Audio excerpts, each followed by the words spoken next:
All right, what's up, everyone? We'll go ahead and break down the new Dev Vision Volume 3 and let you know everything you need to know about this dev, I guess you could say, producer letter note kind of thing.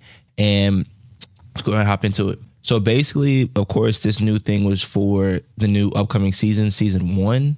And they touch on the name Eternal Night Falls is what the official name is for season 1. And they go ahead and jump into the new maps we will be getting.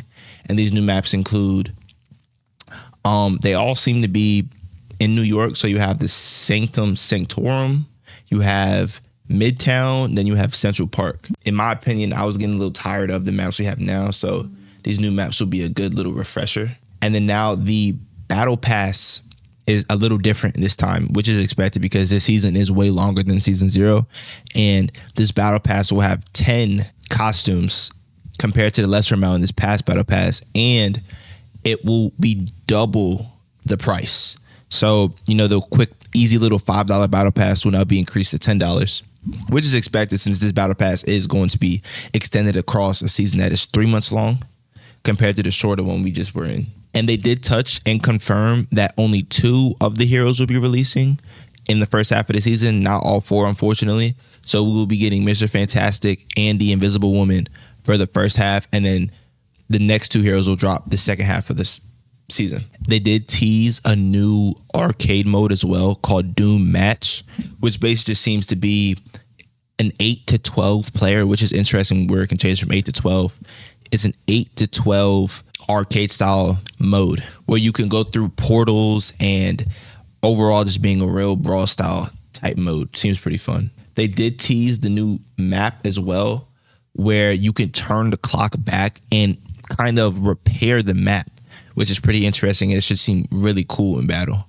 And then, of course, now we jump into the hero balance adjustments. Some of these did surprise me, or as some were quite expected. So, of course, the first one was the Hela and Hawkeye nerf. They didn't get into exactly what the nerf was, but they did comment that the nerfs will be posted later.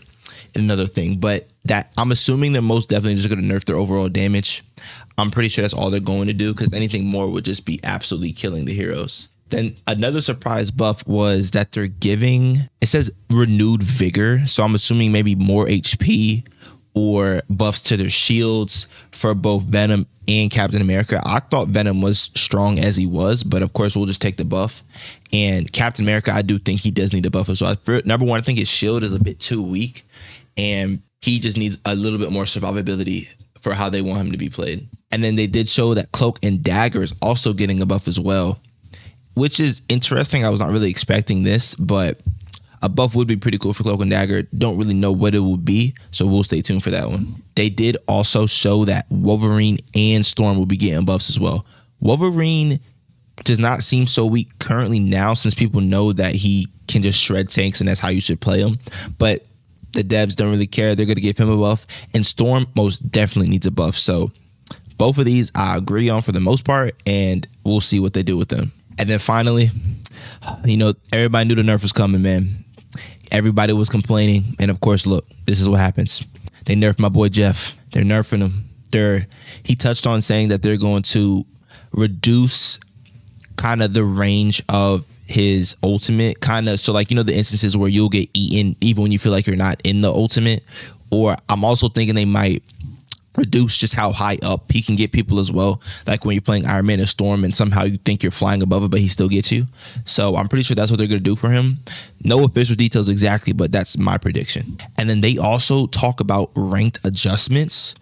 There's 2 things. So the first thing, which surprised me a lot, was that going into this next season, everybody's rank will drop by 7 divisions as soon as season 1 starts. Meaning if you are Plat 1, you will drop all the way down to Silver 2 as soon as the season starts. And the dev kind of talked about it as a kind of a readjustment or kind of a reset, is what he said. So you won't technically, once you reach Plat, you won't always be Plat. You kind of have to just keep fighting and participating in ranked to kind of just see where you get. Which, I mean, I respect it. It does seem fun. So like every season drops, you're like, all right, let's see where I can get this season. So I can kind of see where they're going with that one. And then the second thing is they introduced a new rank called Celestial, and it's placed in between Grandmaster and Eternity. And he did say it does have 3 divisions as well. So, I mean, more ranks is always good. You know, it creates a better displacement among the community, and it helps, you know, group together skill sets. And just at the end of it, they talked about how they were adding a support feature for that mouse acceleration on PC, where you're able to adjust just how much is being applied. Whereas before it was just a set amount that you had to get it used to. Now they're allowing an adjustment, which is great. And then they also touched on they're also adding streamer mode, which was not in the game before, and it was needed because I saw streamers were getting stream snipe mid game, which sucks for everybody. So really good features added, and overall I think this is a really good Division. A lot of changes. Season 1 looks promising, and just let me know what you guys think about these changes.